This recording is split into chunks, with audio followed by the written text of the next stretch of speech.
Hello दोस्तों, नमस्कार। मेरा नाम है करण प्रताप। आप देख रहे हैं स्मार्ट पॉइंट। दोस्तों, आज की इस वीडियो में बात करने वाले हैं कि कितना आपको यूपीआई ट्रांजैक्शन करना चाहिए या फिर कितना हमको अपने अकाउंट में लेन देन करना चाहिए जिससे कि हमको इनकम टैक्स का नोटिस ना आए। ठीक है, यहाँ पर काफी शॉर्टली मैं बताऊंगा, जो कि मतलब फॉर एग्जाम्पल मैं खुद हूँ। ठीक है, क्योंकि मैंने इतने ट्रांजेक्शन कर दिए कि मेरे को यहाँ पर इनकम टैक्स देना पड़ रहा है। मैं यहाँ पर अपनी कंडीशन रखे आप लोगों को बताऊंगा। अभी आप लोग ये मत करना है भाई ये नहीं ऐसा होता है वैसा होता है। मैं यहाँ पर अपनी कंडीशन रखे आपको बता रहा हूँ। ठीक है, हालांकि मैं एक एसबीआई का सीएसपी चलाता हूं, जैसे आपको पता है। तो मेरे पास एक सेविंग अकाउंट है प्लस दो करंट अकाउंट है। एक पर्सनल करंट अकाउंट है, दूसरा जो करंट अकाउंट है वो है हमारा एसबीआई सीएसपी का। ठीक है, अब बात ये यहाँ पर ये आती है कि हमको कितने यूपीआई करने चाहिए, फिर कितना हमको अकाउंट से ट्रांजेक्शन करना चाहिए जिससे कि हमको इनकम टैक्स नोटिफिकेशन ना आए। ठीक है, सबसे पहले मैं ये बता देता हूँ कि मैंने नॉर्मल अपने सेविंग अकाउंट में लगभग एक साल में 20 लाख प्लस 20 लाख तो आराम से मान लो का ट्रांजेक्शन कर दिया। ठीक है, जब मैंने सेविंग अकाउंट में 20 लाख का ट्रांजेक्शन कर दिया तब मेरे को उसमें इनकम टैक्स का नोटिफिकेशन आ गया। मैंने इनकम टैक्स भर दिया था, 3 लाख का भरा था, लेकिन उसमें 20 लाख से ऊपर चला गया था। यहाँ पर एक प्रॉब्लम ये आती है, जब आप इनकम टैक्स भर देते हो ना तो उसको अपने अकाउंट से भी लिंक कराना पड़ता है। ठीक है, इनकम टैक्स भरने से काम नहीं चलता है, उसको अकाउंट से भी लिंक कराना पड़ता है।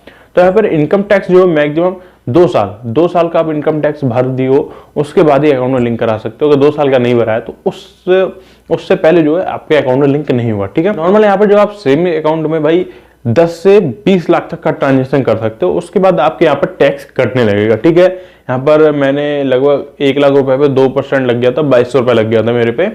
तो जब आप आगे जाके इनकम टैक्स भर दो तो ये सारा रिटर्न हो जाता है। यानी कि 10 से 20 लाख के ऊपर जब आप ट्रांजेक्शन कर देते हो तो सेविंग अकाउंट में आप पे टैक्स लगना शुरू हो जाता है। करंट अकाउंट की बात करें तो करंट अकाउंट में एक साल में सालाना 1 साल में आप 1 करोड़ तक का लेन देन कर सकते हो।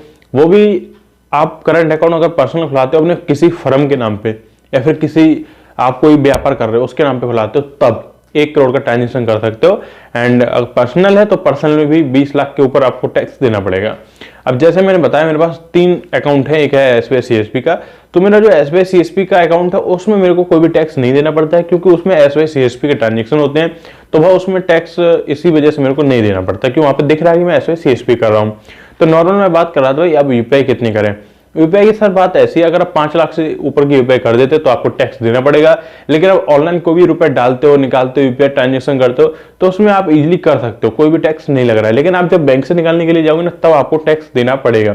लेकिन इसमें ऐसा नहीं कि आप भाई इनकम टैक्स से बच जाओगे, इनकम टैक्स तो आपको भरना ही भरना पड़ेगा। आगे जाके इनकम टैक्स आपको बिल्कुल भरना पड़ेगा। ठीक है, ऐसा नहीं आप इनकम टैक्स से बच जाओगे।